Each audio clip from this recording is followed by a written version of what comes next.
Good evening, everybody, and welcome to another The Games Tavern Happy Hour. I'm Mac, and I'm going to be talking to you today about some of the fun news that I'm excited about. Unfortunately, we were going to have a co-host today, but she got a little on the sick side, so we're gonna do this solo. Hey, it's this is we got Ardent and Warrior Streak in the chat. So, howdy, gentlemen. So, before we get going too far in today, I do want to give a big shout out again, as always, to tabletopaudio.com. They were the ones that were doing the music that you were listening to over the opening welcome screen. And then we also had them, we use them in a lot of our games that we're running on the stream, and I use them in my own home games or any of the private stuff that I'm using. I believe they have some plugins in like Roll20 and have a whole bunch of great ways to get their stuff. And my favorite thing about them is they're absolutely free. You can just go in, use their website to go ahead and use it, and start using it at your games. But if you want to help them out, because it's a one-man shop over there putting out some great material, go ahead and sign up for their Patreon and throw them some money. We're supporters of their program. We highly recommend you guys are too. All right, hey, Zombie Girl Ellie, welcome. So let's go ahead and get started right in here and dive right in. So the first big story of the day, of course, we're going to go ahead and start off with with D&D Beyond news. Some of the big stuff that they got going on is the same story that we've been hearing over and over again about them gearing up for Tasha's Cauldron of Everything, FAQs, and just the straight up stuff that is changing in there. So they're still really working on that. The big updates that they had at the dev update, we did already cover some of that last week, where they were updating the Orc and the Kobold stuff. Now that's actually in there.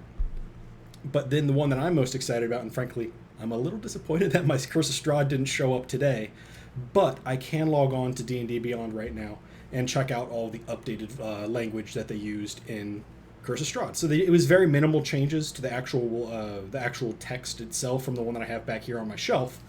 It's going to be a lot of things like the biggest one that they were doing is they were trying to get away from the negative stereotypes of the Vishtani people to certain members of communities in Eastern Europe, which is all in all a better thing. And there was also the Vishtani vampire hunter Esmeralda. They've changed some of the wording to describe her so that she's no longer hiding her missing leg, and she's no longer shy about that kind of thing, which matches the art that was there and how everybody seemed to roleplay her anyway. So it's a great time.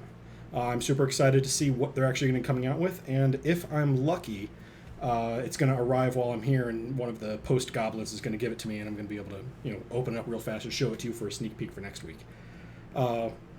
Other stuff that they are working on, and this is the stuff that I'm pretty excited about for D&D Beyond. We talked last time about how the Players Tools app is a lot better now. They've made it so you can actually start monkeying around with the spells and items within the app itself, which is fantastic. Makes it a really usable app now. So they're still working on the mobile dice rolling. Hey, the Hammerdog Games, welcome. So they're still working on the mobile dice rolling there, which is just going to be one more way that you can literally just walk around with your phone and then suddenly get into a game of D&D. Which, okay, cool. That's really fun. I haven't tried it on... I haven't actually played a game with the Players Tools app yet, but I am excited about it. I think it's going to go great places.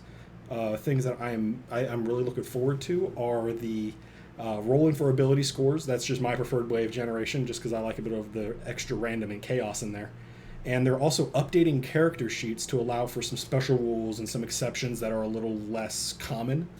There's always a bunch of small glitches and small bugs in the code, because I don't know if you're aware of this, but the Dungeons & Dragons source books are huge. They take up more than the shelf I have back there, and there's a whole bunch of other playtest content and stuff. So a lot of the rules will contradict each other, and apparently doesn't play nice with the code. So they're working on a new updated character sheet that's going to go ahead and just glaze through that and make things work a little bit better.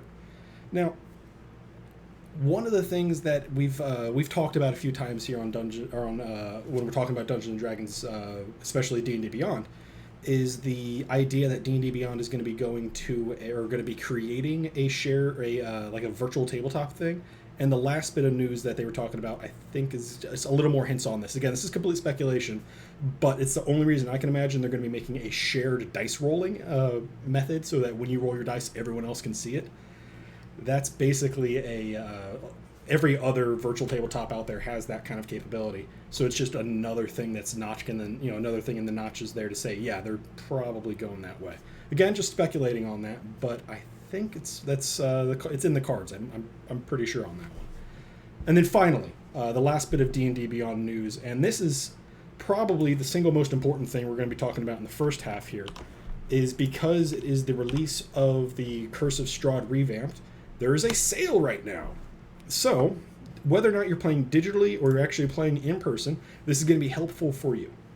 It's $15% off the Curse of Strahd on D&D Beyond, and that includes all the great information that comes in the book, all the updated language, and of course all the great art that shows up there, and the rules for being able to play your adventures in Barovia and in Castle Ravenloft. But this one's a cool one here. There's also a coupon code on that tweet to go to one of the direct websites and order from WizKids Games some the Icons of the Realm for the Curse of Strahd. So you get Strahd, you get a whole bunch of notable NPCs. I don't want to be spoiling that for anybody who's actually hasn't played the game yet or is about to play it. But you get a lot of the really cool NPCs. I think you get about 7 in both boxes. And if you get both of them, you get 15% off. And we're going to talk about this a little bit later, but the WizKids Games Icons of the Realm line has become really good. I'm very, very happy to see where they're coming with this. So if you're planning on running Curse of Strahd at all, and you are the kind of gamer that wants to have a battle map out, they're worth picking up. I've looked at them a little bit myself. It could be worthwhile for you. Otherwise, it's always great to have the digital books there. So, putting that aside, we're going to go ahead and shift gears just a little bit here. We're going to stay in the digital realm, but one of the big pieces of news recently is that Roll20 came out with its quarter 3 breakdown of what games are being run there, what campaigns are going to be being run on Roll20 right now. It's not really surprising. The big winner is, of course, more people are playing Dungeons & Dragons 5th edition than any other system, which I'm shocked by. I expect everybody else to be absolutely shocked by. I'm going to go ahead and throw this up here so everybody can see it. Here we go. So here we go. This is their breakdown of what campaigns are in there. Now, there is a little bit of caveating here. This isn't by number of players. The number of players does sort of correspond exactly to, or not exactly, but within a couple percentage points. The order doesn't change by number of players, but it's by the individual number of campaigns that are being run. And they all are games that have been run over an hour or 2 hours, something like that, just so it's not someone builds a game and then runs it, and then never runs it, and it messes with their numbers. So the things that you're looking up there, of course, 5th edition is the biggest, which isn't surprising because it is a very popular game. It's a great way to be getting into the system, or into the hobby with role-playing. And with Roll20 having the free stuff there, pair that with D&D Beyond, it makes sense that this is that Dungeons & Dragons is going to take over half of the campaigns that are running. Things I was not expecting, though, was that Call of Cthulhu would have the second biggest chunk. The uncategorized ones are just a mix of everything that the person never actually... when you set up Roll20, one of the things you can do is you can pick the category. Most everybody wound up picking the game that the system that works for them. You can technically run any campaign without actually selecting that, and you just have to do it manually. But the Call of Cthulhu is the second biggest of the named chunks, which I thought was pretty shocking there. It's only 11%, which seems decent, but it's far behind the amount of Dungeons & Dragons 5th edition that's playing. Some of the other things that kind of surprised me are just the sheer scale of how many people are still playing old editions of Dungeons & Dragons. 3.5 has about 1% there. If you look back even further, go back here. If you look down even further in the list, and it's a lot of quarterly reports, so I'm not going to even bother looking at to you guys. But some of the things down at the bottom are there's still people out there playing white box D&D on Roll20. I didn't know that was an option, but we're going to be figuring out a way to torture some of the Games Tavern staff to get them out into my next campaign in White Box World. So that'll be fun. Second edition, or even AD&D and AD&D 2E, are both being played more than AD&D and AD&D 2E are both being played more than D&D 4th edition, which I don't blame them. 4th edition was not my favorite system. I know I know Rob is 4th edition's big champion here on the Games Tavern, but I thought that was an interesting one there. And then, of course, my favorite system, Dungeon Crawl Classics, is actually doing pretty well. It's swinging they're right around the same era as AD&D and 4th edition. More people are playing it than White Box, which I'm not shocked by at all. So if there's a game that you guys are playing on Roll20, let us know in the chat. I personally run a couple of different campaigns in there. I've played in some campaigns. It's a great system. I enjoy using it. But we'll always like to hear what you guys have to say. So let us know what systems you're playing in there, and we'll loop it back around there. So moving on just a little bit more here. One of the big things that I spent my Saturday morning doing when I wasn't prepping for the Call of Cthulhu sessions in the afternoon was I was watching the Games Workshop's Warhammer Community virtual preview this weekend. And they were calling it Sports and Skirmish, I believe is what they were calling it. And it was a fun time. It was... they showcased a whole bunch of fun things. If you like their skirmish games, they have Warcry, which is their fantasy skirmish game, Kill Teams, which is their science fiction, the Warhammer 40,000 skirmish games, and Warhammer Underworlds, which is their board game skirmish game. It takes place in the fantasy world of Age of Sigmar. Fun games. I haven't actually invested too much time to actually play those, but I know my local Games Workshop here and my local game stores play a lot of those. They're fun little games, and the models that they're coming out with now are amazing. But why I'm bringing this up, and this is ties to my Stunty Cup plaque there, they ended up doing my favorite game again, Blood Bowl. So this isn't news. We knew that Blood Bowl was being re-announced, being re-released or updated.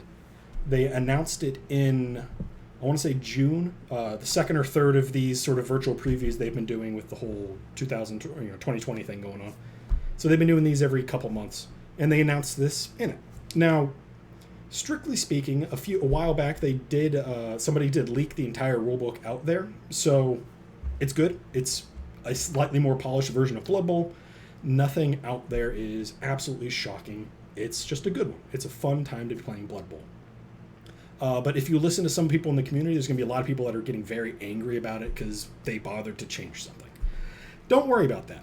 Overall, it plays like Blood Bowl. It runs like Blood Bowl. I've listened to a bunch of different people that have described it and actually test played it. It's Blood Bowl. It's a good time. So what you could see there, hit transition back too early, sorry. So this is the box set that they're releasing, and it's a solid set. Normally you get 12 to 14 miniatures on each side.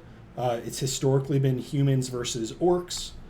This time it's fancier humans versus black orcs, which are, if you're unfamiliar with the Warhammer lore, they're bigger, chunkier orcs that are stronger in every single way, and they're great orcs.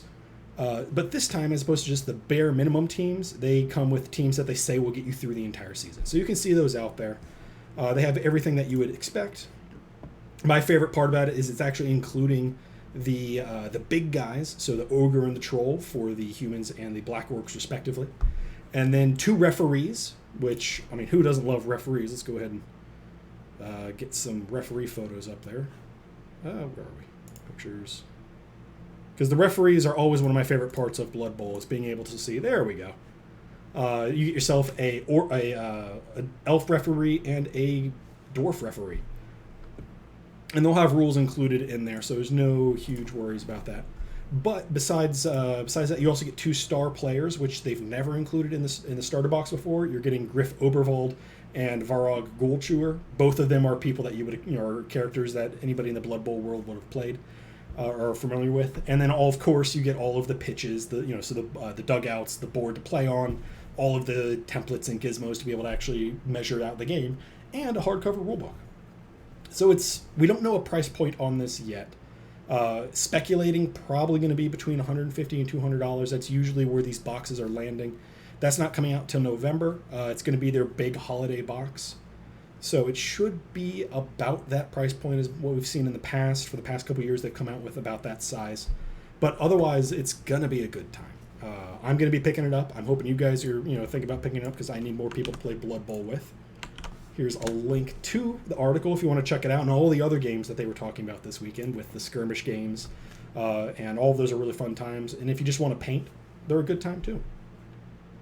So check that out. It's that's Warhammer Games Workshop putting out the new edition of Blood Bowl. So we got some new information for there. Now, I hinted at this earlier when that I would be talking about the WizKids, about their Icons of the Realms line. And I plugged that, yeah, I'm very happy where they're coming out. There is another one that's coming. The release dates are a little murky right now. I've seen both things saying November, but in the website they're saying December, and things are sort of conflicted. So in the next month or two, we're going to be expecting to see the Fangs and Talons set from WizKids Games. These are another line of the pre-painted blind boxes. So you buy a box or a brick of boxes to be able to see what is coming out with these and pick the one that you like. Or, you get them and you trade them and you get as much, and you end up having far more than you could ever need. This set is going to be interesting. It includes a mimic, which, who doesn't like another mimic? I haven't seen what this mimic is, so I'm hoping it's something besides just a treasure chest. But, maybe a door mimic. That'd be cool. There's going to be a fire giant skeleton, which I have a couple giant skeletons from Reaper and a couple other companies I can't remember. So I can always use more. And then the flail snail is, I think, going to be the popular one. I have seen a render of the flail snail, but I have no idea where I saw it. So unfortunately, I don't have a picture of it for you. What I do have, though, is this. It's just a quick snapshot to take a look at. Oh, there's the flail snail. Yeah. So looking left to right, the ones I can identify, we have the fire giant all the way on the left, the flail snail just to its right. There's a couple elementals in the center. Yeah, Henry the Flail Snail. He does live. It's so we're gonna need Mr. Smithwick to come back and rerun this scenario just so we can all say hi to Henry. And then you can see the T-Rex all the way on the other side there. And there's a bunch of things that are being that are going to be released in there that I even can't recognize here. A Kryn. Yeah, there's gonna be a Kryn. I'm gonna pretend like I know what that is, but it's gonna be a Kryn. So there's gonna be some really nice stuff in there. I know that they're also pairing this alongside with there's a big release that's coming out with this one that is not blind boxed, and I have to want to thank Crystal out there for getting us on this one a while ago. It is a purple worm. If you're unfamiliar with the purple worm, they are sort of a mix between the old man of the desert and Tremors.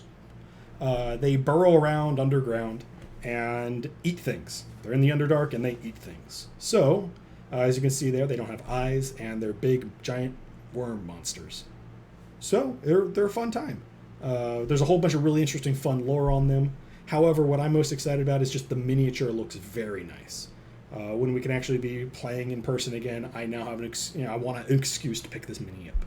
And like I said, the purple worm is not going to be in a blind box, so you're actually going to be able to pick up the worm itself. Everything else is fortunately or unfortunately, depending on how you pick that out, is going to be in the blind boxes. So if there's one of those that you're particularly excited about, Karen, there we go, not Karen, my bad. So if there's one of those that you're particularly excited about, please let us know in the chat, and we'll go ahead and try and find you some cool photos, or talk about our favorite wacky monsters out there.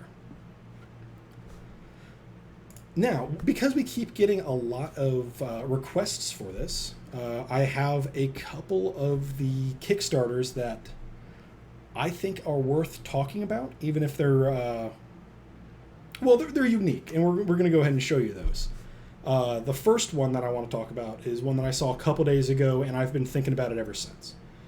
I'm a big fan of classical horror, so the gothic horror, I guess, would be the term there. And this really shouldn't come as much of a surprise to anybody out there that knows me, but I like the old school horror. I think that's fun. The thing that I think is going to be that caught my eye is a project called Dracula: The Evidence. It is basically a trunk full of all of the papers and recordings and journals and diaries of the various characters in Dracula that were made contemporaneously to the events of Dracula. It's cool. It is very, very cool. I'm a big sucker for things that look like artifacts from the world. That's why I like books that have the main characters' doodles in the margins, or things like the when I can finally have it, they get some of the WizKids, the hand and eye of Vecna, like that kind of thing. I love that. This is that cranked up to 11. As you could see in that picture, or you can kind of see on the top of that suitcase, because it does come in a suitcase if you get the right tier. There's actually a vinyl record that is Dr. Seward's personal like audio journal, and you have to actually get a record player and to play it. There's a whole bunch. There's like, it looks like there's gonna be keys. There's journals. There's train tickets, newspaper clippings, telegrams, Jonathan's journal, Mina's diary. So there's a lot of really, really cool stuff that is happening in this kit. It's a creative way to storytell, which I'm a big fan of that kind of thing. It's not just, hey, we reprinted Dracula. And this kit has a couple things that are going for it that are really, really cool. It's creative, of course. It actually has Bram Stoker's great nephew.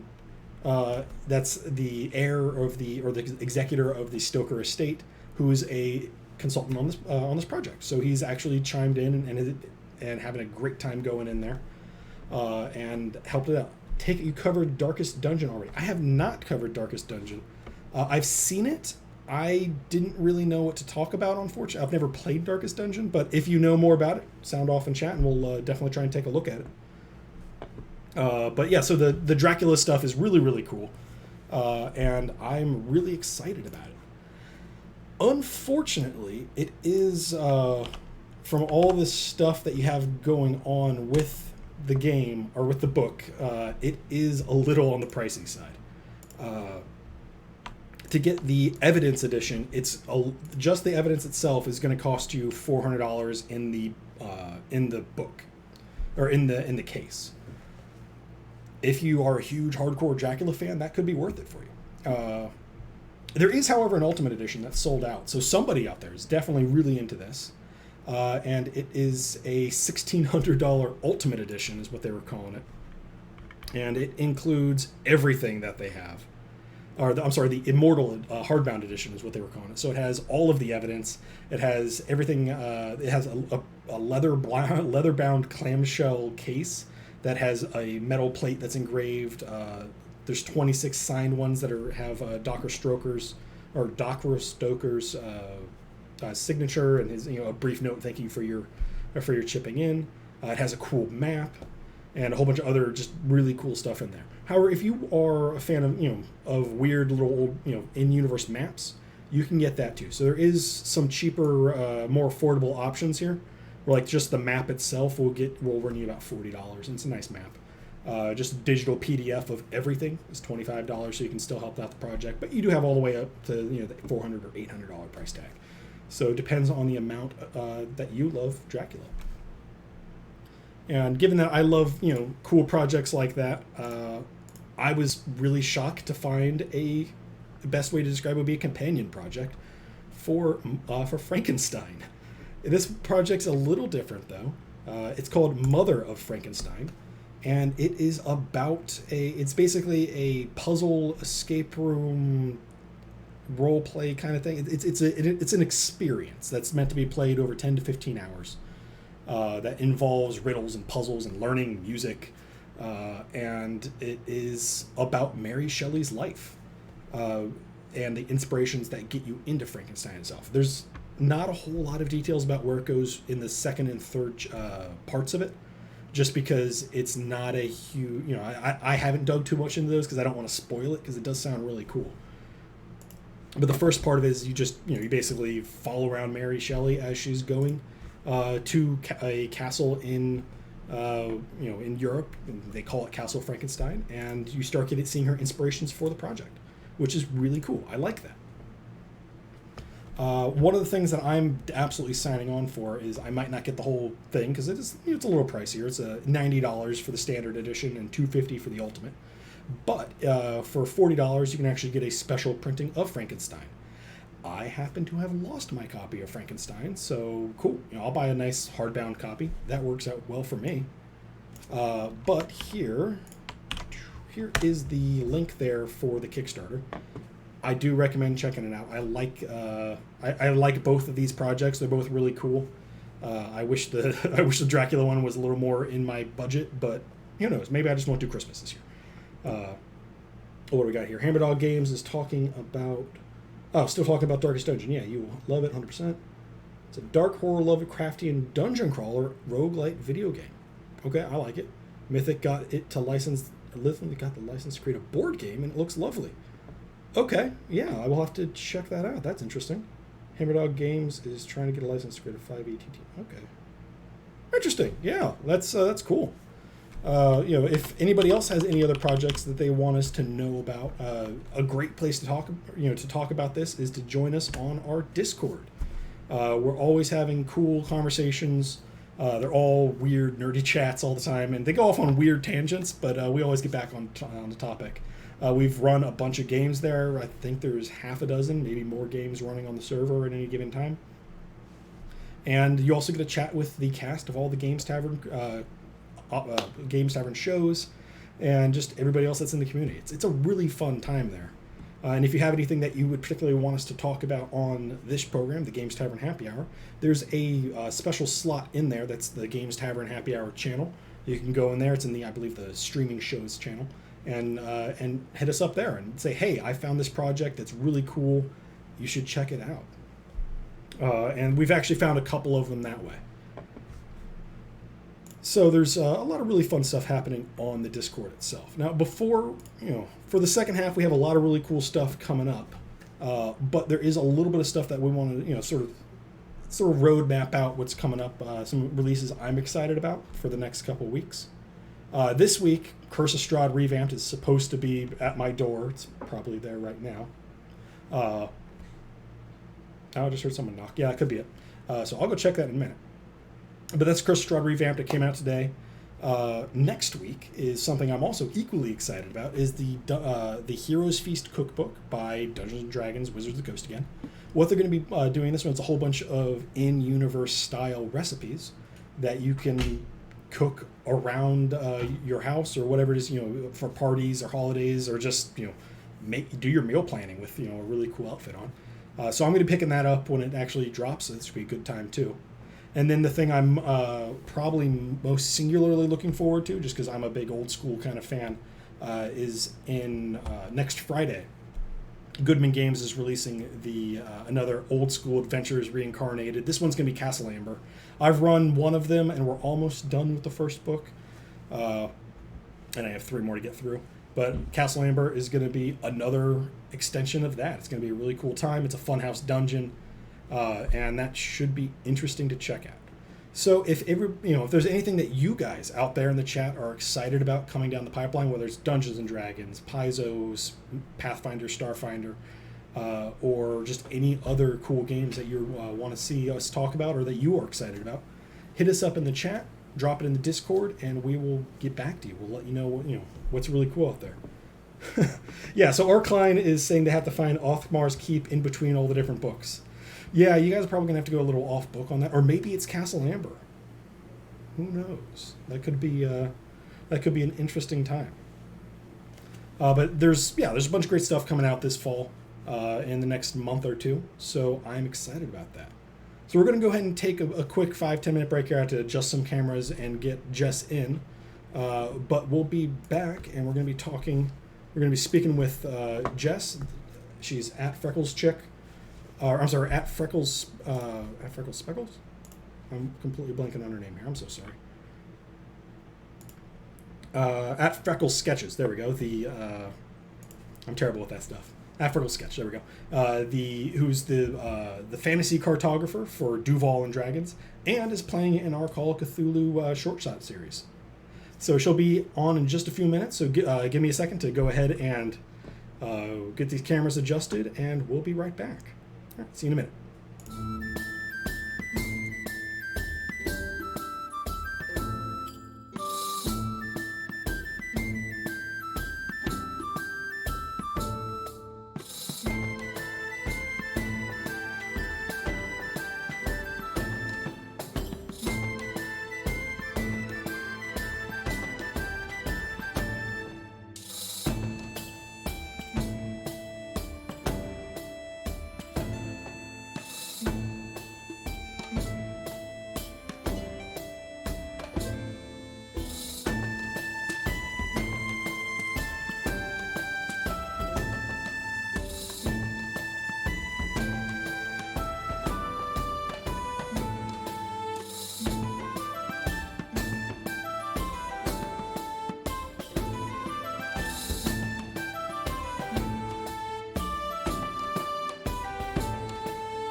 Hey everybody, welcome back.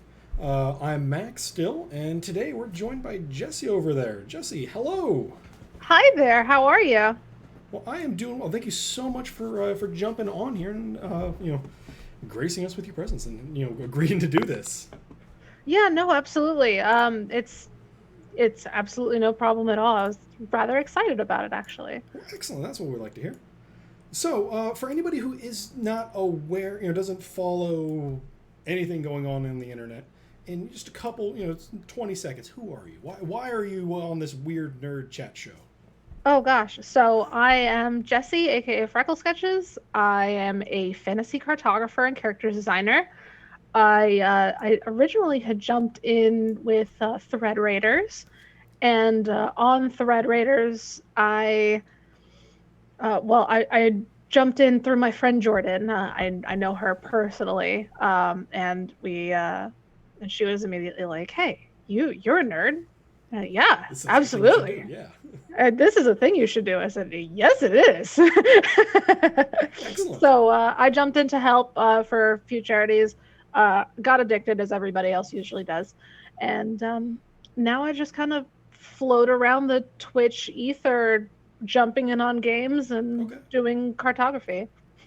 That I love for anybody out there. I've seen her maps. I was I'm not gonna say I was doing like the whole Instagram dive today, but I was doing the whole Instagram dive today.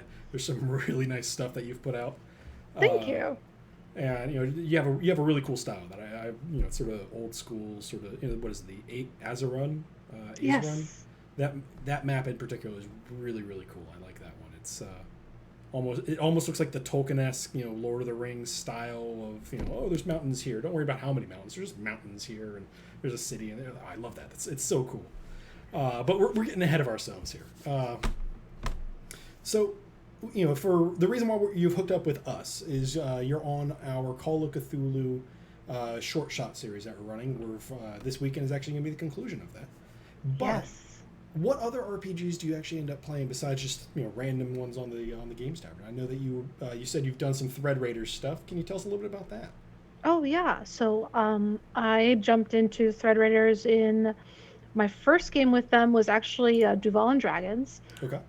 which then it was originally slated to be a one shot, but eventually evolved into its own whole mini series, which we've had some wild emotional twists and turns, and it's been such a wild ride. Jacob is such a fantastic GM, Yeah, we had him and on a while ago. He's just he's a very energetic guy. He has a lot of on-screen presence. He's just he a drips blast to be around. charisma. He's great. He's wonderful. Yeah, that's the best way to put it. He drips charisma. Yeah, absolutely. Yeah, he'd be a bard, Oh, but no doubt. 100, What if he would be? 110%. Like he does this, he is. Yes. Uh-huh. So he graciously reached out to me, and I of course jumped up onto the show. Maddie's been so great to host us. He's a stellar talent in and of himself. Um, all of our players are honestly so super talented. Like it, we have such a great chemistry. But Jacob reached out to me afterward and was like, "Hey, I like your maps," and so now I'm also the official cartographer of Duval and Dragons. Okay. What else did I do on Thread Raiders? I've helped out in Jasper's Game Day. Oh, Um, okay. Yeah. yeah, that was my second foray into assisting Thread Raiders. I was a moderator for some things. I did a Neverland one shot with Like in the Peter Diana. Pan world, or Yes, okay. Neverland changeling style, World of Darkness campaign esque type of thing, Hmm. without so much of the death and sadness. It's never like nothing bad happens besides No, pirates. no, no, except for pirates. But even Where then, I like Happy Disney Pirates, who cares? precisely, I played a Triton boy who to distract pirates imagined a giant grog of mead just to get them off our set. It was a really good time. Okay. Okay. Yeah, it sounds interesting.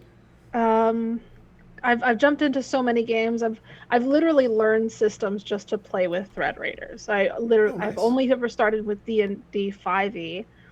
I played with Pathfinder a little bit, but I wouldn't know about all these other systems without Thread Raiders. Sure. So it looks like you touched on it a little bit. So you've started, your first game was 5e, right? So you've been playing for 5-6 years at the most? Um, Roughly, yeah, I would say that. Okay.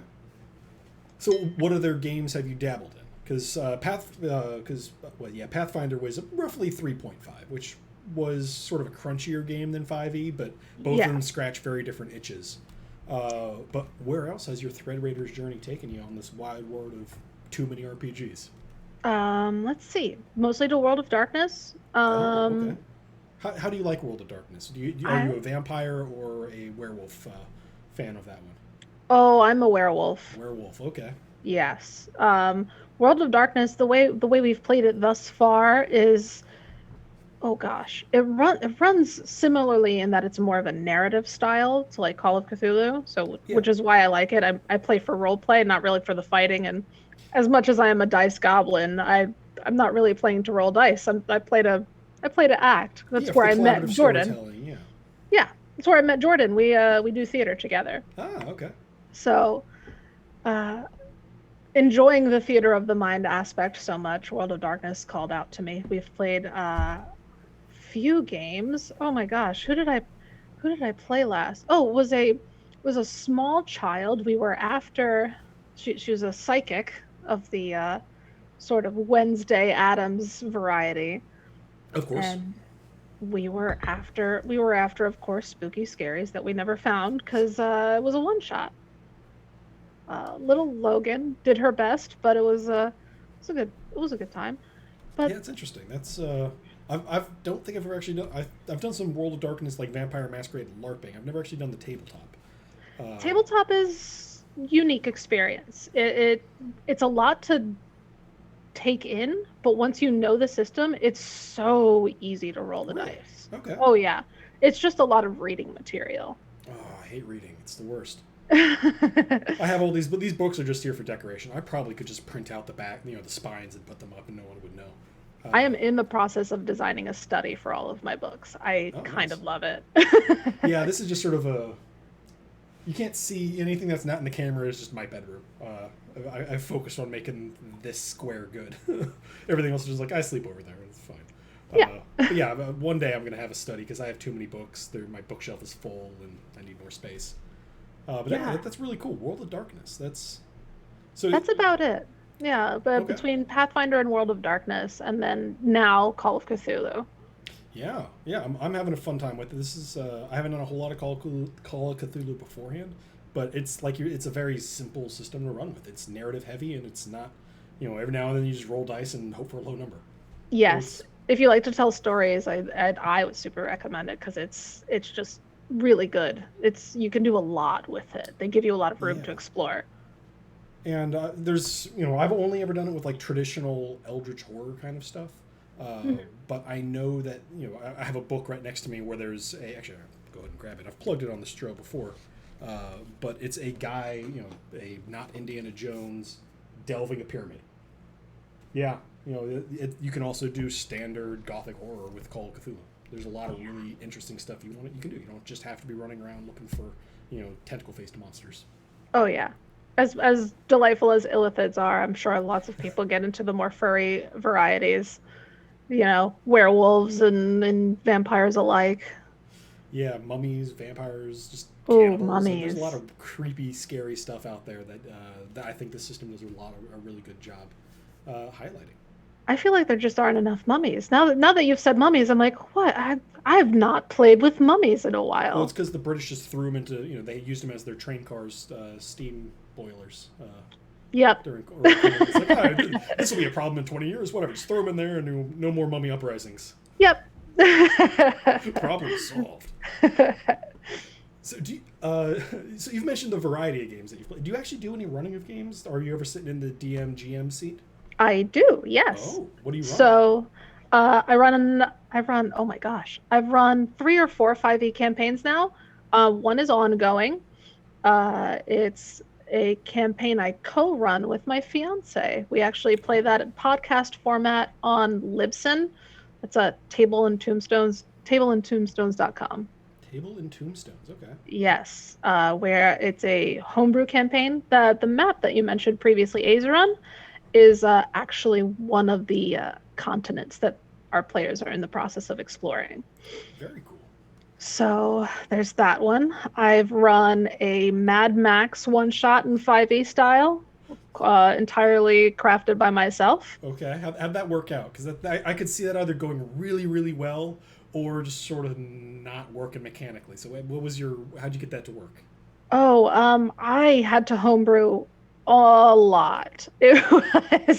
Uh, it was kind of more narrative driven, and whenever the players wanted to do something wild and crazy, I'd go, okay, well, that's a dexterity thing. We're gonna make a dex check on that. That makes sense.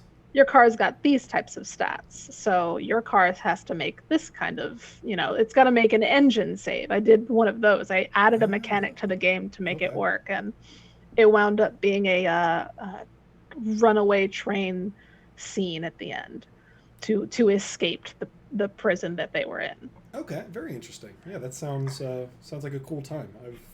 I would have thought Powered by the Apocalypse just because it says that in the name, but yeah, I don't know if it would have the mechanics enough to do that. But that makes sense. 5e could work for that. It was, well, because I don't know as many systems, so I didn't look for other systems to play. However, I am also in the middle of starting the bones of a sandbox style Deadlands campaign. Ooh, yeah. Deadlands is for anybody out there who doesn't know. Can you tell us about Deadlands a little bit? Oh, Deadlands is if the Wild Wild West experienced the like alternate universe apocalypse style stuff. It's the Earth cracked near California, and this ethereal powered coal emerged, which gave us ghost trains and kind of cars. Instead of it giving us steam like it gave us these uniquely super powered vehicles, and it's very heavily rooted in native folklore. So there's a lot of less than PC terms in there that I'm just totally scrapping because you don't need that in the game. Well, it's an older game too. It's I think the last edition was early 2000s. Yes, and they just did a re-release of their core mechanics, so it's like a 20th anniversary edition, which is a combined DM's handbook and player's handbook. So it's really cool. Thankfully it's all one book, but at the same time that's another one of those, since it's a hard big lore dump, it's a lot of reading. Yeah, either you need to know it if you're playing with players who know what they're talking about, or you need to hope that you have players who don't know what they're talking about. Mm-hmm. Thankfully, what I did was I scoured YouTube, which is a delightful source, and there's this wonderful gentleman, I cannot remember their name, but they did a really nice synopsis, and I sent that out to my players. I said, look, this is a 2-minute long video about the history and the lore. This is what your characters would just know. Yeah, that makes sense, because it's kind of like a spooky steampunk in the West. Like that's the easiest way I've, because I got in a campaign, oh my god, almost 5 years ago at this point, and it was interesting. We never got into like the super heavy steampunk spooky stuff because we only got 3 or 4 not episodes, 3 or 4 sessions in before we got into all the really cool stuff. Yeah. But yeah, it's definitely looks like there's a lot of really fun stuff to play in that world. I know a couple friends who actually got a LARP started and then had to change the name because of copyright stuff. Of but course. It's the same idea, just because that's a really cool time frame to be playing in. Yeah, absolutely. We have a good number of my friend circle that it's just we are Old West, Wild West, I guess obsessed, I'll say. Okay. We've done several run-throughs of Red Dead Redemption. I'm actually including some Red Dead Redemption elements into this campaign just because I want it to be a really nice big sandbox. Like if they want to go after a chupacabra, they're gonna. Yeah. Have you played the in the first Red Dead Redemption? There was like the zombie DLC or something like that.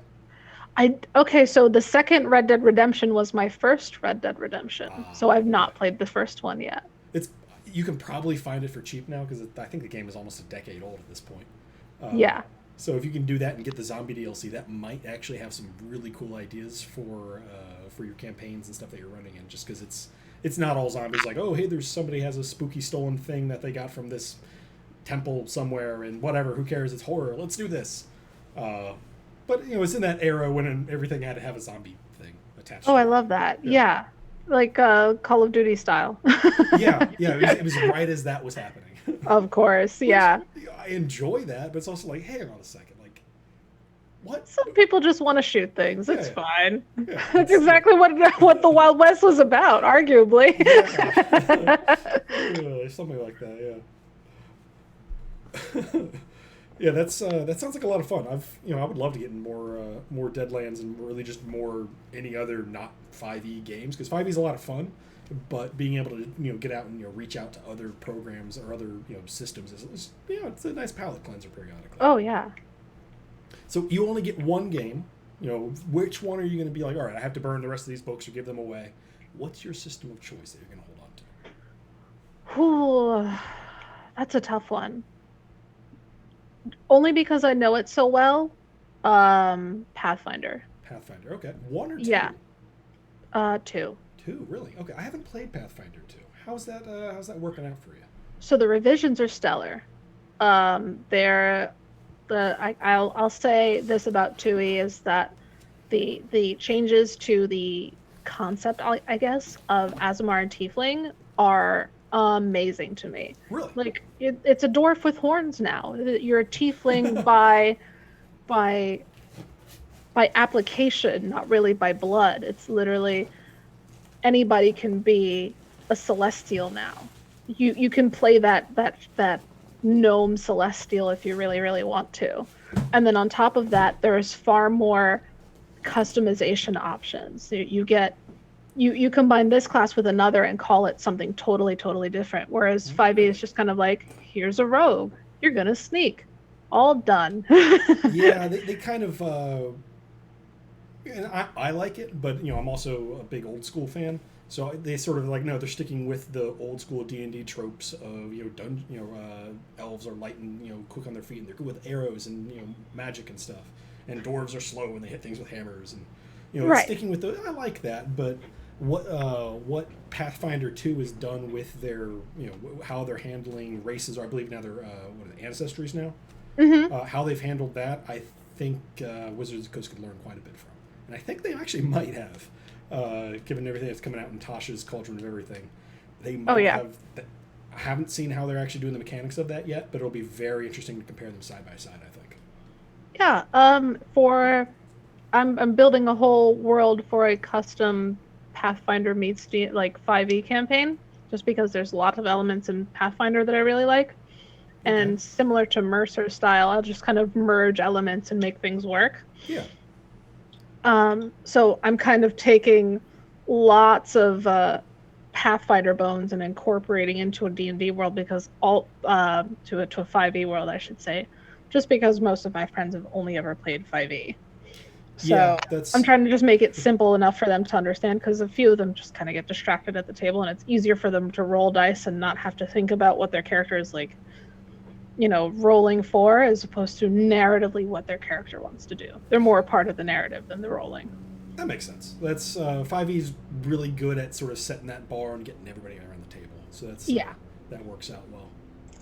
Now, one of the things that that I'm always asking people whenever they're on the show is, you've spent a little bit of time on the internet and on Twitter and stuff, so that nerds get really factional and angry about all sorts of weird debates that have nothing to actually no actual meaning in the real world.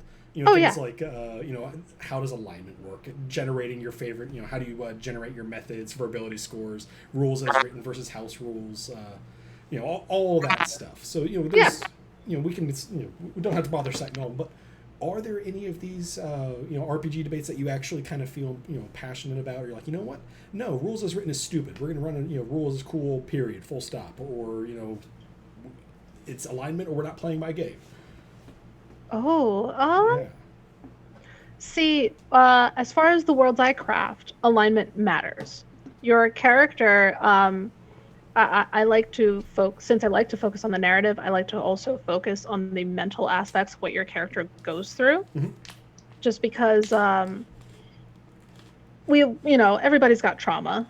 There's no reason for your character to not also then gain trauma, for them to not go mad, for them to literally see something and because of a bad experience in the past, maybe that, lawful good alignment may go to a chaotic good for some reason or another. Yeah. And that chaotic thing, since you're a cleric, that chaotic good nature will probably take you out of standing with your deity, and you have to figure out a way to resolve this internally with your character and fix it. So I think it adds elements to their narrative story that you otherwise wouldn't get if you didn't pay attention to these set alignments. Yeah. So I'm prone to keeping alignments and like, okay, you need to be aware of what you're doing. Is this something your character would do? Why? And if they can justify it, sure. Here are the consequences. Yeah. No, I particularly like, I know it's going to come as something of a shock to some people if they've ever actually paid attention, when I'm having alignment discussions. I do like alignment for certain, impacts. Like if you alignment with religion, yeah, absolutely. That makes, that checks that block. If you're worshiping, if you worship a lawful good God, but you're like, you know what, I'm going to go chaotic evil. Okay, there's going to be some problems here. Yeah, they're not going to like you very much. Yeah. So you have to sort of add that in. 5th edition alignment, unfortunately, doesn't really have that narrative or the mechanical chunk in there, so you need to add that in. Right. Which, when that's done, I really, really like that. So, I'd give you a high five, but we're hundreds of miles away. But yeah. As far as the rules go, though, I'm very story based. So as long as I'm staying consistent with the rules I've written down. So if I veto a rule at one point for an NPC just because it makes sense for the story, I'll have to then, keep that in mind. Hey, this character didn't do this thing 4 episodes ago or 4 sessions ago, whatever have you. So then if this character tries to do the similar thing, there's another narrative thing that needs to happen with that. A reason why this works for them, but maybe not them, or maybe yes them. Yeah, that makes sense. So the rules matter, sure, but only in the realm of if everybody's having fun with them. If you're not having fun and it doesn't make sense to the story, well, you can scrap that for today. I don't play with encumbrance rules for that very reason. No one signed up to play a game of Excel spreadsheet. It's like, oh, this thing weighs this much. It's like, no, and coins don't weigh anything either. Let's just get out there and crawl the dungeon and have a good time. Exactly.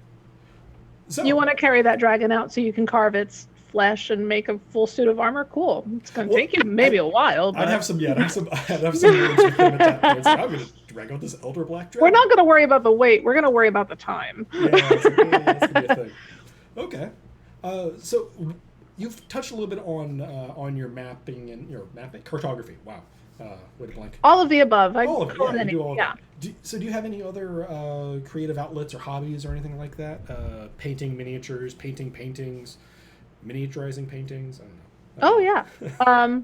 So it's funny you say miniaturizing paintings. So the most recent map, Azeron, is actually a zoomed in portion of my first map. Ah, okay. It's a 3-time zoom, and I had to manually do that, and that was very difficult. But that's all hand drawn, right?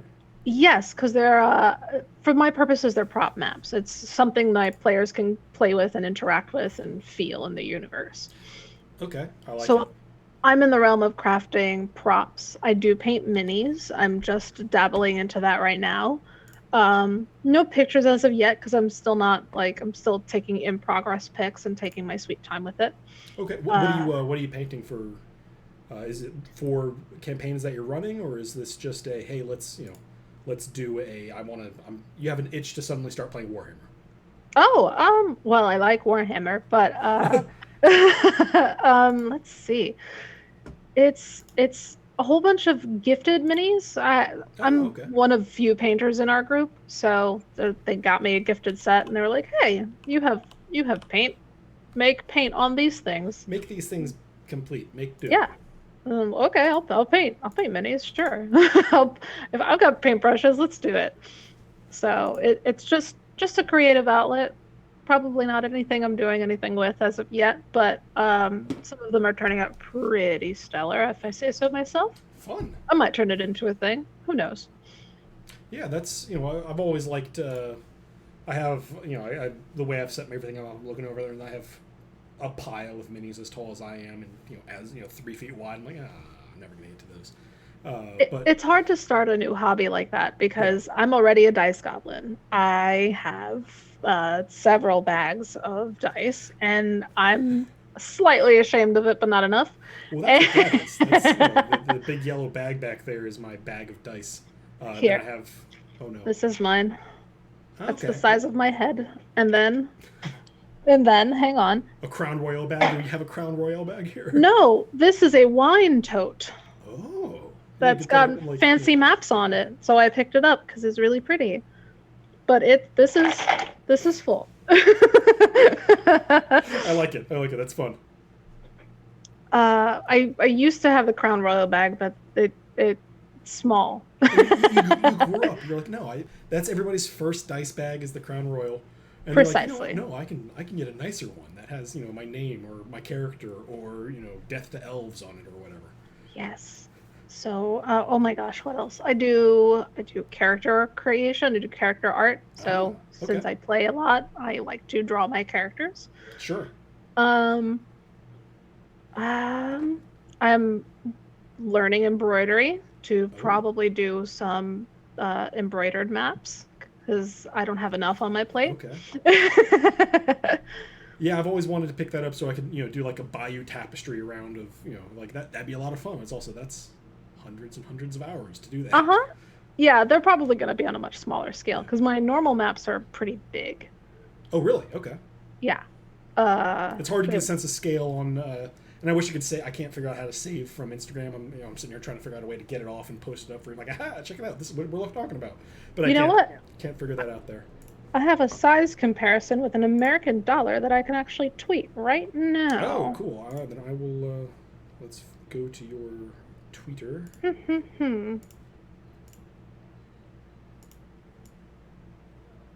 Let's see. Where did it go? There it is. Yeah, we'll go ahead and link that in the chat when that comes up because there's, your stuff is really cool and it absolutely has to be seen by people.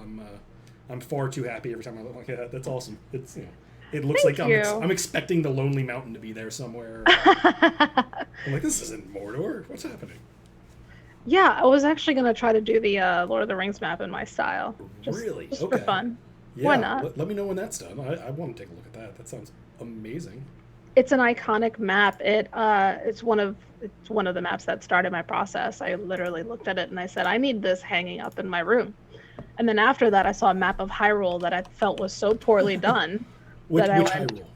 Hyrule? It was the map of Hyrule that's in Breath of the Wild. But it's literally just bare bones. It's there's another one for not Majora's Mask. Is it Majora's Mask?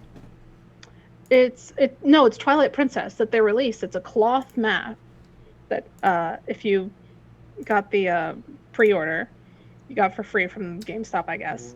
Yeah, I vaguely remember because that was a decade ago when that came out. Yeah, and because the icons are so important, they they show you where you're going and all that stuff. Yeah. It also doesn't tell you anything about the terrain. It's not really.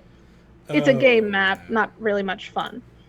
So I've been wanting to take that map and play through the entirety of Twilight Princess and actually chart it all out and make a pretty cohesive, really pretty Twilight Princess map because that's fun. Okay, so I've saved the picture that you just tweeted out, and I'm going to go ahead and transition us over to that. Sure. Why don't you go ahead and tell people what this is a map of and what they're looking at here? Absolutely, yeah. Okay, so this is the second map I finished. Yeah, this is Liuda. To scale, to the right bottom, that is the compass of the bridge land, but right above there is the country of Azeron. That is the third map I've done, just finished. Okay, you finished Azeron. Okay. Yes, that one's totally done. Excellent. It is in, that land right now is in grayscale. Because if you look at the map of Azeron, all those trees there, there's little darker portions of gray there that are colored. But because I'm highlighting the Leuden portion of this country instead, that is all bright and colorful and beautiful. Gotcha. That makes a lot of sense. Yeah, it's a really cool map. I think everybody out in the chat can see it. Yeah, I'm distracted because I'm now looking at your Twitter and like, oh, there's so many other great maps in here. Or else, go ahead and pull back there. So we do have some questions from the chat there. Dirt Track Chick wants to know: is this paint on canvas or ink on paper? It's ink on paper. I've not done much work with canvas as of just yet. I'm gonna dive into that because all of my work is watercolor. Oh, really? Okay. Mm-hmm. Very cool. Yeah. So lots of layering. It takes a good amount of time. All right. Yeah, I've never liked work. I always just get, it's like, all right, let's just throw it all on there, and it's it'll be fine. And it always gets too brittle, and you can't do anything with it. And I'm bad at art. Well, thankfully, since they're props, I take the wrinkles with a grain of salt, just because that's part of the story. Yeah, that's that sense. Journey that map has been on. Yeah, that makes a lot of sense. Yeah, I don't like to burn the edges because it really compromises the paper, and I only make one copies of each map. You've seen how big it is now that you've got that dollar for scale. Yeah, that's small. I used to take them to Staples to scan them to be safe, but COVID, here we are. Well, excellent. Yeah, that's. I know some people who some like the aging techniques, trying like, burn the edges or like dip it in tea, or it's like, but that you can do a lot of damage to your art when you're doing that kind of thing. Yes, the thing I found that helps me is I stain first. So okay. I start my maps off with a coffee stain, and then I have a sample stained map, so that I can test my colors before they go on the actual piece. Oh, that's brilliant. Yeah. And by the time it's done, there's, it's been saturated as much as possible. There's no water that's going to do anything to it. And then there are watercolors, so there's not a lot of oils that could do too much to it either. Cool. Now, what kind of paper are you using for this? Is this just something you can find in a local art supply store? Or? Yes, there is a local store near me. And then, oh gosh, it's just because it's such a large sheet of paper, I kind of order in bulk and make it easier on myself. I cannot for the life of me tell you the brand. I do not remember it, but it's got a watermark on it somewhere. It's pretty good stuff. Cool. Yeah, I like it. Like 300 grit something. All right, very fun. All right, that's that's fantastic stuff. I always like hearing how all that stuff is going out there. Thank you so much for for following, Creighton. Thank you. Thank you. So we're going to go and transition here a little bit to talking about Call of Cthulhu. Just, the reason why we know each other. Yes. So I know that you said that you were learning Call of Cthulhu for this mini campaign here. But were you a Cthulhu fan or a Mythos fan at all? Have you ever experienced or dug around in the books or the movies or the lore at all beforehand? I know of Cthulhu. I've not looked into it as much as I want to. I know he is a big, wonderful, giant illithid creature monster. And I have a kind of ultra obsession with tentacle monsters. I have octopi everywhere in my house. Yes, my delightful little throw. I've got octopi shirts. I've got octopi earrings. It's my bathroom is themed octopus. I like them. They're great. Cool. They're smart, cute little creatures. Yeah, I read something years back where I think it was 2015, 2016, something like that, where octopuses or octopi don't seem to have a common ancestor with anything else, so we think they might be alien. I was like, well, they're clearly not, but maybe. I mean, I'd be happy about it. Yeah, just they invaded Earth and all right, what are we gonna do? Unscrew jars from the inside, I guess. I don't know. Oh yeah, they're remarkable. They're as smart as dogs. They're dogs with opposable thumbs, kind of like. They have preferences. There was an octopus in an aquarium that would just shut off this blinking light from a camera because it just squirting water at it from its tank because it got bothered by it. Why not? Yeah, or the one that gets out and gets out of the aquarium tank, runs around, eats something in another tank, then gets back out to its own Oh tank. yeah, they're very, very smart. I You love that. can't have them bored. They're as mischievous as dogs. They're really kind too if you get to know one, Yeah. and uh, they dream. Their chromatophores flash and Oh they yeah. they change vibrant, beautiful colors because they're seeing things, they're reacting to them in their dreamscape. I just They're always pictured it as like a biological screensaver. Like that's what's going on there. It's that's delightful. oh, this one's blue rings now. Great, let's touch it. Uh, okay, well then you, I believe, will be a big fan of digging around in the Cthulhu mythos after assuming I don't completely ruin it for you on Saturday. Oh, there's Uh, no way. I'm having so much fun with okay. this campaign. Then yeah, I would highly recommend digging around in there. If you're a big fan of the weird invertebrates from another planet, yeah, Yes. poker. I'd avoid some of the movies. There's no good movies, unfortunately, Oh, until but you're a fan. At which point it's like, oh, this is so bad, it's good, kind of things. oh no, movies that are so bad they're good are absolutely my hobby. Okay, then you Yes. might enjoy Dagon. Ooh, okay. I'm writing Yeah, that down. I think it's Dagon. I have to look it up, but it's one of like 4 Dagon movies, and it's so bad. It's so bad. I need Yeah. it.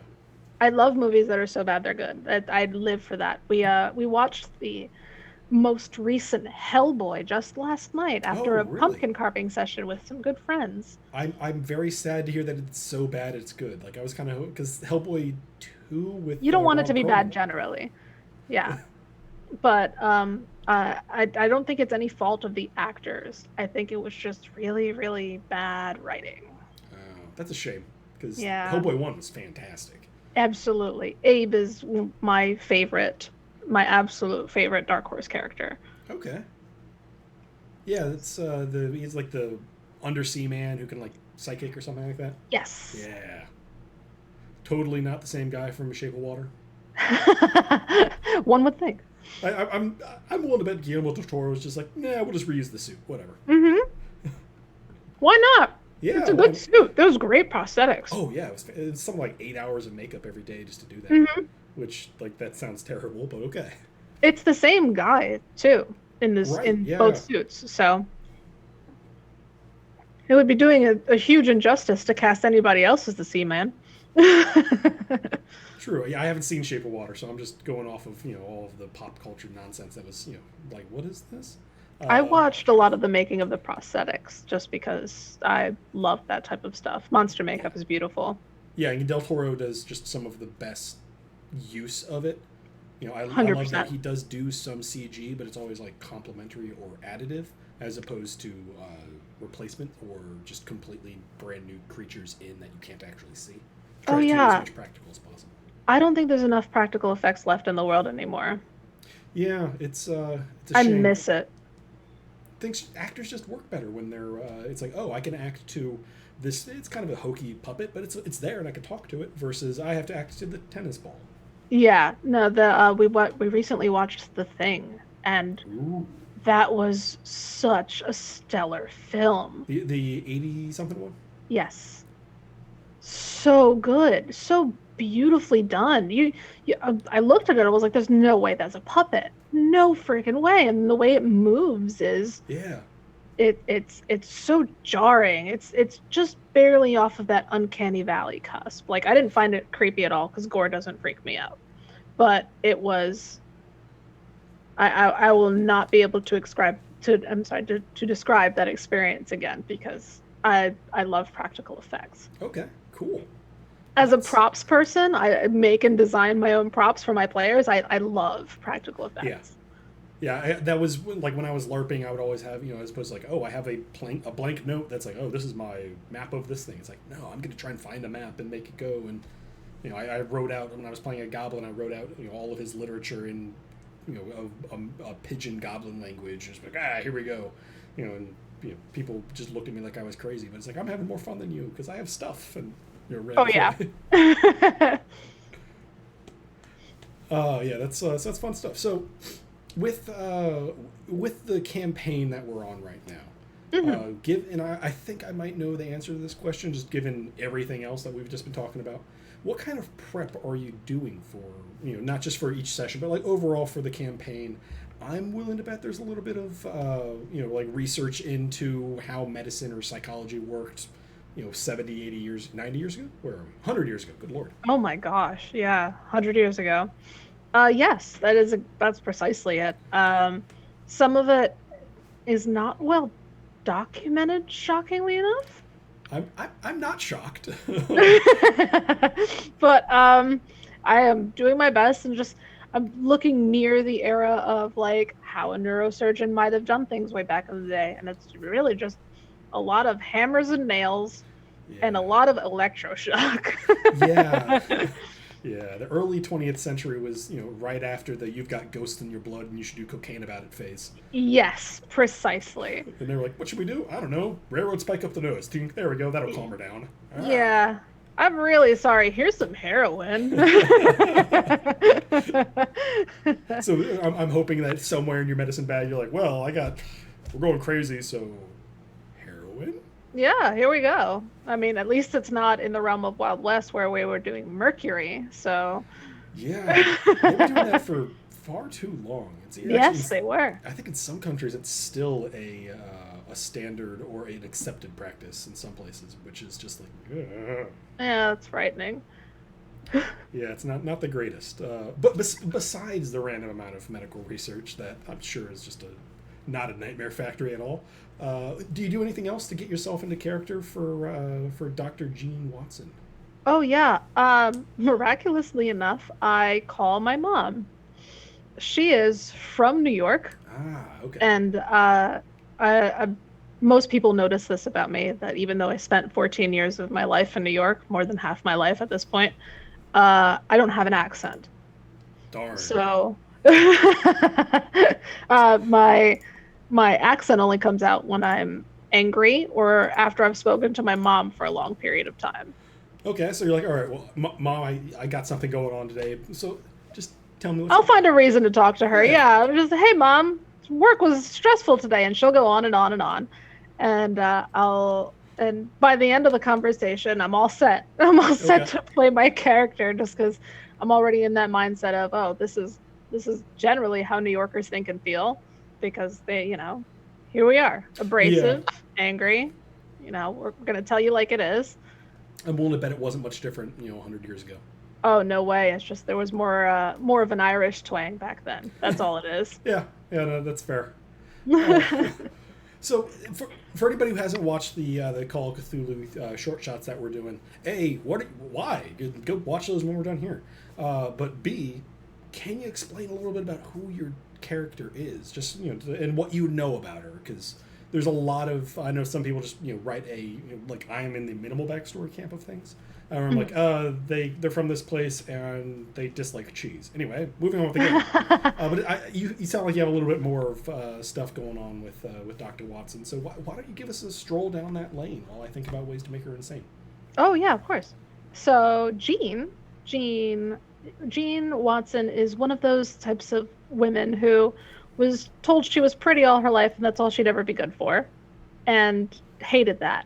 She was crazy smart. She had a hell of a mouth on her, and she decided, of all things to do, I'm going to be a doctor. There's no girl doctors. Let me do that, because that's the biggest FU she can provide to anybody.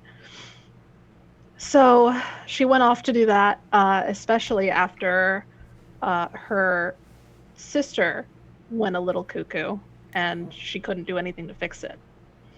So Dorothy Watson is committed in an asylum in Brooklyn for unknown reasons. She was born okay, but woke up one day just foaming at the mouth, rambling about things that don't make sense in some language she never knew before. And go on. And feeling like she had no way to help her sister, she became a neurosurgeon specifically to try to help her sister, but only wound up making it worse. So there's a little bit of guilt there, like a lot of bit of guilt there. I'm gonna have to try real hard not to play on those heartstrings there. That seems. I was hoping you would, honestly. Oh yeah, that's totally not my plan. Yeah, Dorothy would have been a wonderful and sweet woman, but now she's a stark raving lunatic who rips her own hair out. So here we are. I mean, that's how it works in the mythos. Of course. So is Dorothy Watson a reference to anything? Because Dr. Jean Watson is very clearly a reference to. I was going to try to figure out. I couldn't figure out another Dr. Watson. It's an allusion to John Watson from Sherlock. Sherlock Holmes stuff. I love Sherlock Holmes. Dorothy. So with my love of Sherlock and the idea that we're going to this to find information on this place that nobody thinks exists. I was like, well, where does somebody want to be if they're in this nightmare realm? They want to go home. I said, oh, there's no place like home. Dorothy, here we are. Boom. Dorothy wants to go home. So she's mad, and it's the tale of Dorothy that can't go home. So she might send her sister or maybe the wicked witch out to go fix it. Okay, no, that works. That's that's clever. I love it. I do my best. Well, it shows. We have a Dirt Track Chick saying, Dorothy, and I'll get you and your little dog too. Yeah, delightful. Brilliant. I love it. So we've had 2 sessions here. Are there any highlights that you'd be like, man, this is one for the highlights reel? I gotta plug this for if you had to make the at the end of the 2 sessions, make a highlights reel of like 2 or 3 things. Just be like, man, this thing was really great, or this thing was it was a conundrum, a real head scratcher for just how your character interacted with the world, or anything that you think was particularly exciting for your character for Jean Watson. Oh yeah, I think honestly, just as an overall, the way our characters are interacting seems really, I guess, organic is the best word for it. I'm very happy about that. Yeah, that's. Yeah. I was mildly concerned kicking off the first couple minutes, as with anything, stumble a little bit, but then you guys picked it up and got going. I was like, oh, I'll be. We're all thankfully very good at yes ands, which is a big thing in theater. You don't want to go, oh, this person's giving you a tree. No, they're going to give me a branch. Like you got to yes and it. You got to maybe pull it back maybe a little bit, but just add to it. You want to bring something to it, not take away. And we're all pretty good at that, I feel. As much as it gets kicked around the joke of, it's like, oh, you have to go to your friend's improv thing. It's like, yeah, but for this hobby, having a couple improv lessons is huge. It really does. Oh yeah. Yeah. So the chemistry out there with the cast, I couldn't be happier with it. You guys definitely know what's going on. Unfortunately, there's been a couple times where I've had to sort of kick you guys in the pants, like, come on, great character moments, but there's a story over there. Yeah. We get a little carried away with accosting one another, which I feel like is so fun. It's such a delight. Yeah. It's fun to watch. That's why I'm not too, sticking the crook out and like, come on, get down the road. Especially since my character is so dead set on the idea that this is a parasite and not going to kill her. The interaction with Dr. Rose is going to be interesting in the next session, as you guys are starting to figure out what's, because I think you've got most, if not all, of the relevant clues that you need to figure out what's going on, and you're starting to actually put the pieces together and be like, oh, this is not good. So I'm excited. I'm also excited. I can't wait for her to see that she's wrong. I know she is, but she needs to see it. It's gonna be mind shattering. It's going to be a tough one for her, especially if that culminates into, oh, this is why a lot of things in her life have gone the way they have. Then it's just going to be a total switch. The Brooklyn might come out a little more than the Doctor for once. Okay, I'm excited. So, that does sort of lean into the next thing of what are you thinking, or expecting to have happen in the next session, or hoping to have happen. And this is a question I ask normally when I'm not the one running it, so this is just me as, the interviewer, not the keeper. What's up? Oh, yeah. So, well, after they hopefully escape, I don't want to say unscathed. I want somebody to get shot. Is that terrible? No, we can make it happen. Thank you for volunteering. Here, you're welcome. I mean, she could probably fix it, but no, I digress. I'm hoping she has a real come to Jesus moment about how much in danger all of these people actually are, including herself.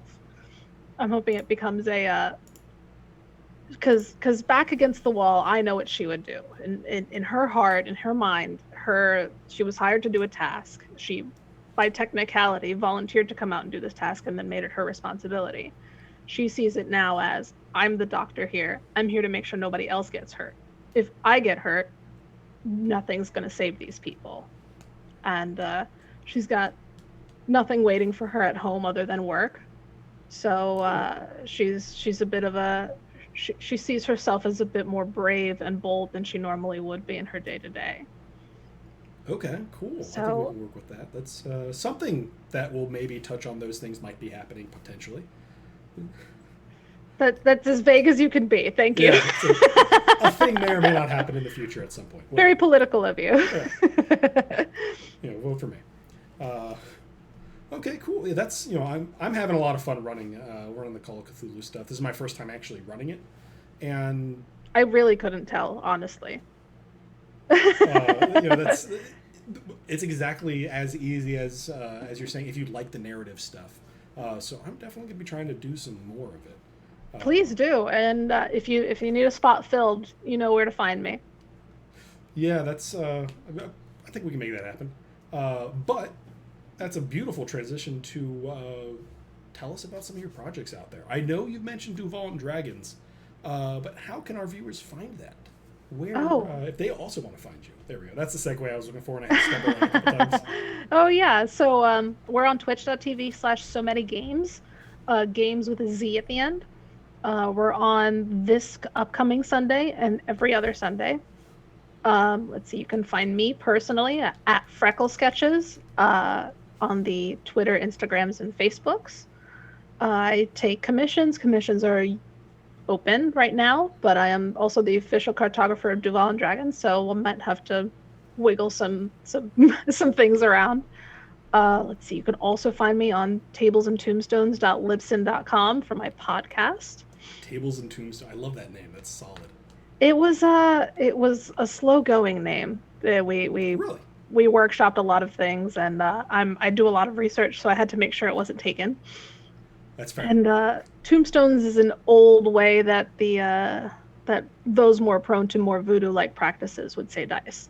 So I thought that worked out really nicely. Roll the old bones, roll the old tombstone. Yeah, that works. We make everything work. But I'm everywhere and nowhere all at once. But call Freckle Sketches and I'll be there. not gonna lie, that's how I found. I'm like, all right, I'm not gonna go into all these things. Just dropped it into Google. I'm like, hey, all her stuff, brilliant. Yep. I make it really nice and easy. I tag myself in all my work just to make it very, very clear. This is my stuff. Yeah, and we've dropped the map up there. It's absolutely wonderful. I'm excited to see what other stuff you're gonna be putting onto your Instagram there because it's nice. Thank you. The Duval and Dragons team is lucky to have you there. That's. We're all lucky to have each other. We are all lucky to have each other because Fenway, our co-founder of Jaspers, she's a stellar player. She's a stellar DM. She's almost. She's several years my senior and had already accomplished. Not my senior, my junior, and has already accomplished so much in her life. So proud of her. Nice. So Maddie is great. Chris is great. Jeremy's stellar. Everybody there. Jacob is such a treat. I can go on and on and on about my new friends, but yeah, that's a solid team that you guys have going on there. Yes, love them all very, very much. Now, for things where they can't find you, what private games are you running or playing in? Do you have some, or is it all everything's on camera in front of a microphone? Oh no, I do a few good private games. Our Mad Max campaign was private. Okay. Let's see. I'm going to be crafting the Deadlands campaign that I'm crafting is going to be private. But whatever I guess homebrew, I'll probably put into the ether just for the sake of, hey, this is a fun mechanic that my characters work with. Play Yeah, with that makes it sense. because I like to share. Yeah, that's that's one of the best things I've found about being in the the streaming community is people for some reason care about the things I'm writing. So it's like, Oh yeah, yeah, it's a wild concept, possible this. honestly. Yeah, because normally my campaign notes are. Do I have it? Here we go. My campaign notes usually look like they're just there we go. They're just random scribbles on pages and like inventory lists, just random nonsense that no one would ever it's like no one would ever want these. But then, we've been told like, hey, if you actually put them on Patreon, someone will care about them. It's like, oh, I should clean these up. So as a writer and artist, I designate books. I like to handwrite a lot of things because I'm a monster that way, and I like to kill my hands. And I have a whole separate book for the Mad Max campaign I run. Nice. I get a new thing for every single little thing. I have a specific notebook for each campaign that I'm in as a player. Oh wow. So, and thankfully, it's not a lot of notebooks as of yet. And when I run out of space or when a campaign is just like a one shot, I'll just pull out a Google document and save myself the hand strain and the headache. Yes. Yeah. But handwriting things commits it better to memory for me. So I agree. Usually when I'm looking down during your game, look, this is my page of my 3-page thing of notes of what we did. I didn't realize we had 3 pages worth of material here. Okay. It was just plot points that I thought Jean would want to reference later, pretty much. I see. Because I hate metagaming. I literally go, oh, what does Jean know and how does she feel about this thing? That's what we're writing down. That's fair. Yeah, I know everybody takes notes in a different way. Some people, do like the whole encyclopedic. It's like, oh, something happened that notes taken. I'm doing it for everybody's. They have loots for everybody, and they have they're basically the bookkeeper and the minutes secretary kind of thing. And it's like, okay. Yeah, my notes usually match my characters. So, for example, in Duval and Dragons, while I'm the official cartographer there, I also play Zakria Ra'ashi. She is a Fire Genasi paladin. It's delightful. She's mean and lean, and she's the warden of the local prison. Okay. By that regard, she's excellent at memory and paperwork and constantly suspicious of everybody. Being suspicious of everybody and everything means she takes notes about everything all the time. So you're taking notes about everything all the time. Yes, I am. It works well. It tracks well with me personally because as the cartographer, Jacob will drop these little things in the story and I'm like, oh, so that's located here. And I'll write it down. I'll go, okay, great. This is going to go on a map in the future. Do you cross-reference with Jacob after you've, like sort of an out of the game? It's like, hey, I just want to double check I've got the map right here, or is this a in-game map as your character's seeing it? A mix of A and B. Okay. But I try not to derail with my own personal questions about maps I'm probably creating for them, but a lot more of the latter than the former, where I ask him out of game, like, hey, I got really excited. You described this place. What is this? What does this mean to the story? What is it? Like, without telling me so that I'm metagaming later. Yeah. I mean, you look like you're good enough to not be picking up the metagaming thing. It's like, okay, I had to do this project, but I can ignore the fact that there's only 3 towers and they said there were 7. Or yes. Yeah. Yeah. No. I as somebody who likes to discover things in the narrative for, say, the audience of players or even the audience of Twitch to discover with me, that I can't lose that. Yeah. No, I agree. Well, I can be surprised as many times as possible, specifically because I act. I can pretend to be surprised. I can pretend to not know a thing as much as possible. Oh, see, I just forget things, and then that solves that problem. That's even better. Yeah. That's the funnest part of most things. A lot of my friends say I'm really unassuming, very trustworthy for some reason. And in my head, I'm like, why? I'm a goblin. But for some reason, it's become... yeah, I'll tell you all the things. And then 2 weeks later, you remember I told you this thing? No. You told me not to tell anybody, so I just forgot about it. Pretty much. So that's pretty much how I try to play my D&D games as well. This is a thing I know. Jesse knows. Yeah. But there's no reason for Zachary to know this. So that makes sense.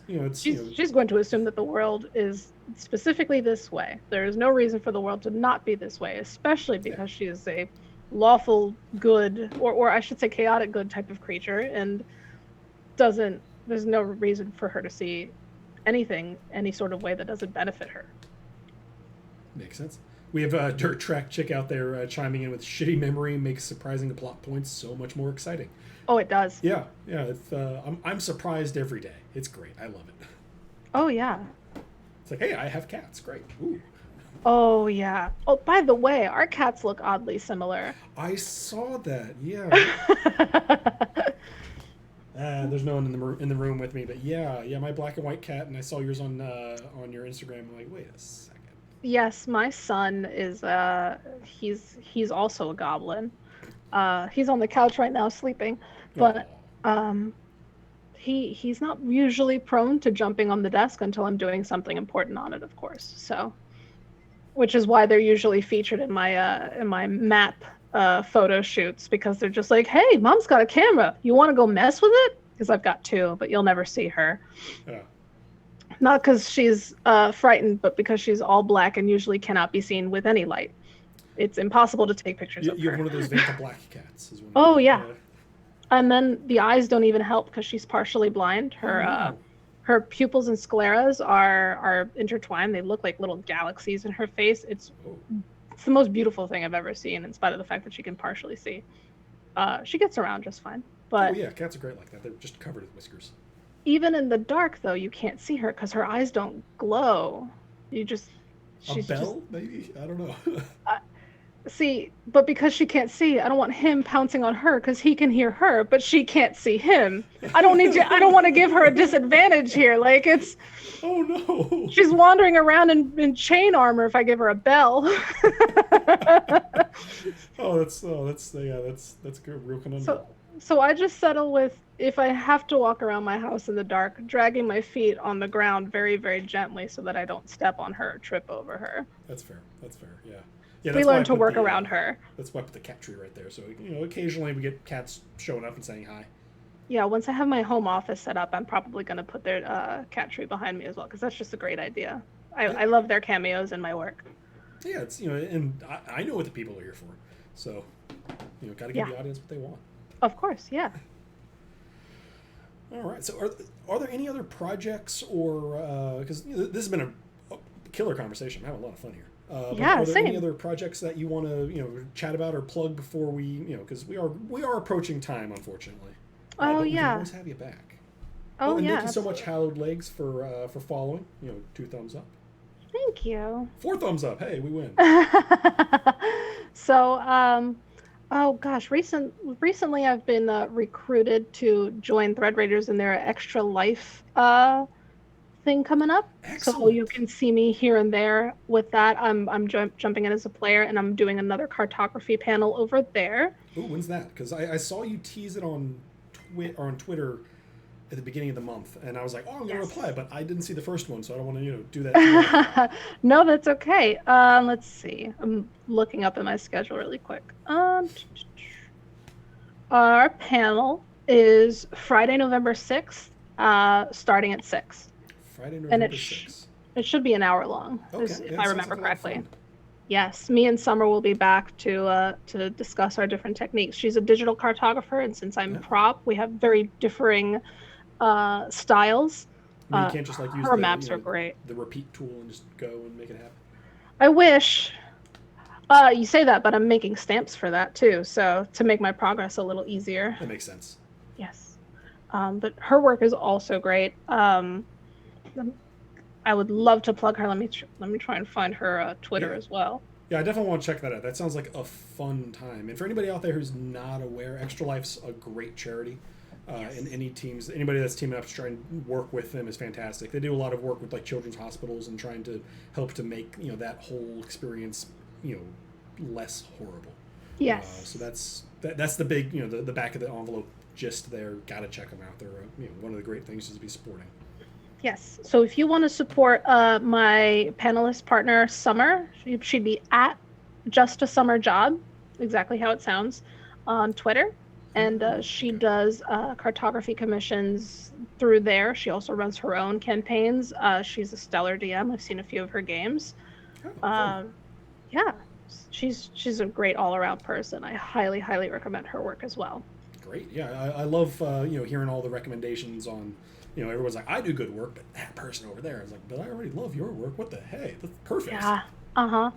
Yeah, she's great. We're thinking of a collaboration map-wise sometime in the future. So we'll see what happens with that. Yeah, that could be really interesting. A mix of the digital and the traditional. Yes. Or analog. Yeah, I like analog. I like analog. That sounds fun. It sounds more fun than traditional because traditional makes it sound a little stuffy, but yeah, it's like, analog sounds great. Butter and working. Well, excellent. Yeah, that's so. Can you give us any teasers on this campaign that you're going to be jumping in, or just keep an ear to the ground and see what Thread Raiders are going to be coming out with? When I get teasers, you'll get teasers on the Twitter. So just keep your ear to the ground. Perfect. And your Twitter again? My Twitter is @FreckleSketches. And that's all of your social media. So that's easy enough, @FreckleSketches. Well, Jesse, thank you so much for coming on today. Thank you for having me. Great time chatting, and I'm really looking forward to Saturday to wrap up this campaign and get moving on to the next things. I'm definitely going to try and check out the cartography panel. That sounds like a fantastic time. We answer a lot of fan questions. It's a good time. Excellent. Yeah, I'll check that out then. Anybody else out there, you can follow her on all the @FreckleSketches. I highly recommend it. Again, I've been sort of looking. I have her Instagram up right now, and it's a lot of fun stuff on there. Assuming you like maps. Yes. A lot of other colorful stuff on there too, but the maps are what's drawn my eye. Already following her on Twitter. Good one, Dirt Track Chick. Thank you. Yeah. And anything else before we go ahead and cut for the day, or? No, I'm good. Thank you all for being here, for hanging out with us. This is really, really fun. I hope to see you all again. Definitely. You have an open invitation here. You guys can always join us on the Discord. I believe Jesse here is on there. Yes. So you can jump in, say hi. Just at me and ask me questions. I'm always happy to answer questions. Yeah, sounds good. Well, everybody else out there, thank you so much for joining us. See, I'm bad at this whole end it. Thank you so much for joining us here, everybody. Tomorrow night, the Velkin Weave is going to be on this channel, twitch.tv/The Tavern. They're going to be starting at 7 p.m. Thursday is Whiskey, Magic, and Destruction, also at 7 p.m. And then Call of Cthulhu, the short shot, is going to be starting, this is all Eastern time, sorry. It's going to be Saturday at 3 p.m. We're going to wrap up the mystery in Westport with spooky things happening, and maybe a dead guy came back, and there's definitely a shotgun at least. So there's things that are going to be happening. So check it out, guys. And otherwise, I hope you all have a great night. Again, big thank you to Jess for joining in. And we will see you guys next time. Have a good night, everybody.